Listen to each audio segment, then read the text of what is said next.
In this episode, you will learn how to prepare the wound to get the best from the treatment decided in the treatment plan.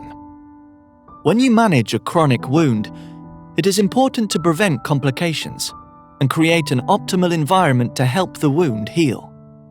That is why effective preparation of the wound bed, wound edge, and periwound skin is key in achieving these goals. Today you will learn: why is effective wound preparation so important? What are the main elements of wound preparation? When should I perform wound preparation?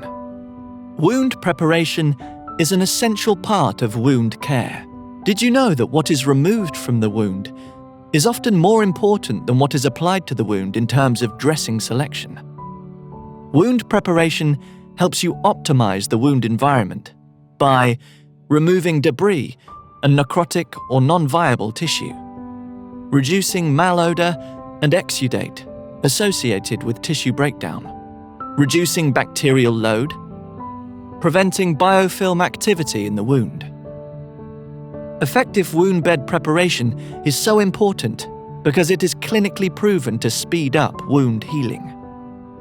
Wound preparation includes cleansing and debridement, where you prepare all areas of the wound and the skin for healing.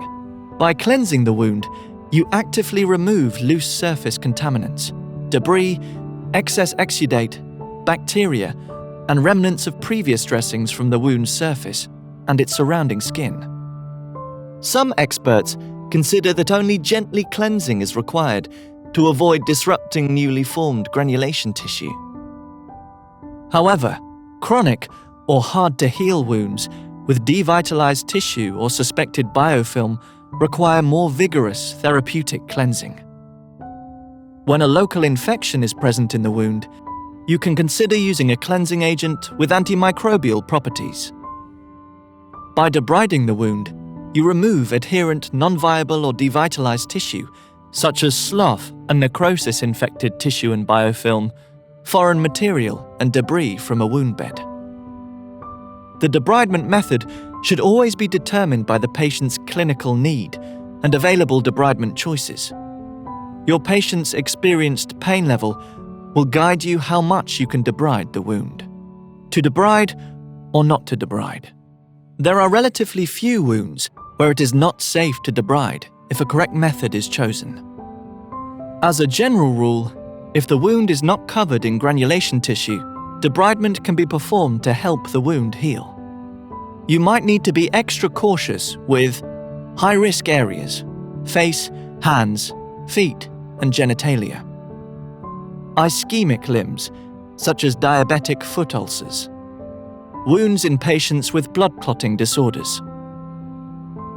Remember, it is important that you recognize your own limitations and refer the patient to the most appropriate specialist if you lack required skills and tools to perform debridement.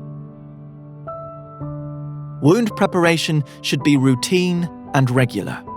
It is not an occasional and a desirable option. Remember, you have to prepare the wound bed, wound edge, and periwound skin at every dressing change. To wrap up, wound preparation is clinically proven to speed up wound healing. It should be a routine and regular practice at every dressing change. Most wounds are safe to debride if a correct method is chosen.